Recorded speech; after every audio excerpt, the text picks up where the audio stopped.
Hello everyone, Twin Skiing Listen Rides here. Summer is in full swing, which means the snow has melted on the slopes and several lifts have been removed from the slopes. This time, only 4 lifts that we've recorded have been removed this year, but only 3 have actually been removed in 2024. What does this mean? 1 lift has been removed in the middle of the season. Join me as I dive into this episode of the Fallen Lifts of 2024. Let's start with the lift that wasn't even removed in 2024. The Mer de Glace Pulse Gondola has been a huge icon of Chamonix, shuttling tourists down to the Mer de Glace ice cave. Or at least it had been for a while. Over the years, the glacier has been melting away, requiring the relocation of the cave multiple times and adding several series of steps for each relocation.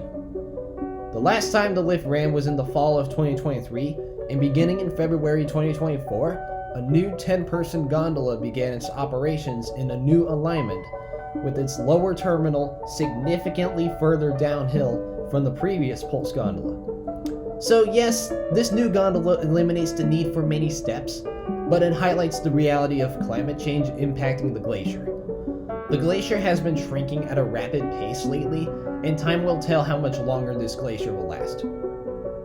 Next, let's move on to a ski resort that is only 2 hours away from where I go to school. Many of you guys know that I'm in Colorado for college, even though I'm from Virginia. I also have an Icon pass, so it's really nice seeing these Icon resorts getting some good treatment.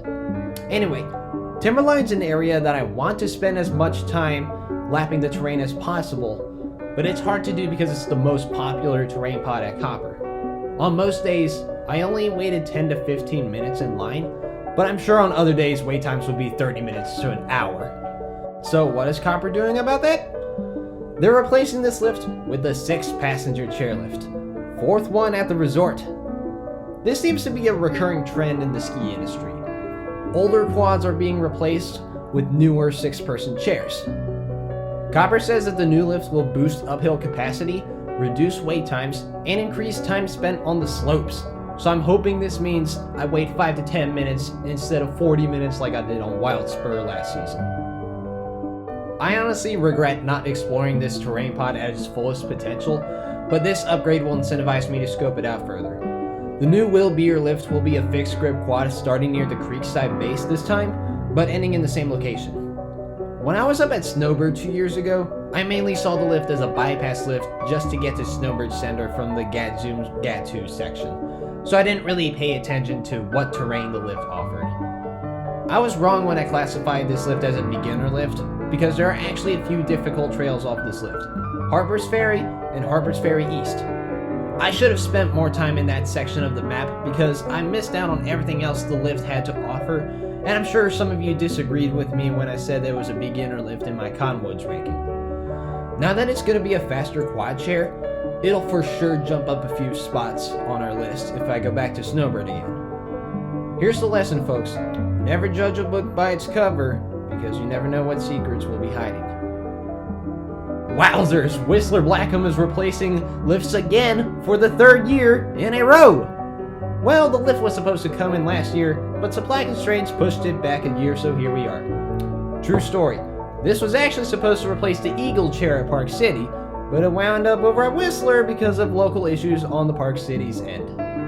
I think this is going to be another great addition for Whistler Blackcomb, especially on the Blackcomb side, because this lift is one of the most important lifts on Blackcomb, shuttling guests back to Rendezvous. This lift also has some of the best terrain on Blackcomb with the Jersey Cream Bowl, and is another important access point to 7th Heaven. The Jersey Cream 6-pack will do the job of replacing lift lines and will also be the first 6-pack on the Blackcomb side. Right now, there's going to be very few recorded lifts that are set to be removed in 2025. It sounds like Sunshine Express at Steamboat will be going soon, and maybe some of the beginner lifts at Winter Park, but we'll just have to wait and see. I hope you all enjoyed this video, and stay tuned for weekly lift quizzes every Friday. Until next time.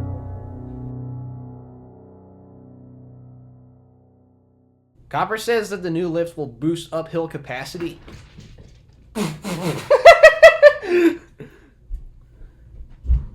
Look who's the suspect!